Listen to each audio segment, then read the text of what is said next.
La monétisation des informations en ligne, aujourd'hui, qui peut évidemment, on le pense, affecter la confiance des jeunes dans les sources d'informations traditionnelles. Bah, on a un vrai problème quand même sur les sources d'informations en ligne. C'est que, outre alors, le fameux tweet qu'une personne inconnue va balancer et c'est une info qui est prise comme une information, justement, par les jeunes. Moi, je vais même un peu plus loin dans ma réflexion. Ça, c'est juste faire attention à ses sources. Et ça s'apprend notamment lorsqu'on fait de l'éducation aux médias et à l'information.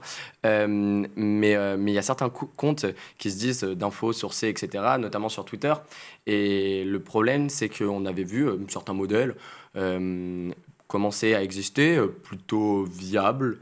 Et je trouve qu'il y a totalement une dérive là depuis 1 an et demi, 2 ans, de comptes qui se sont créés parfois aussi parce que sur Twitter maintenant il y a de la rémunération pour justement devenir rentable.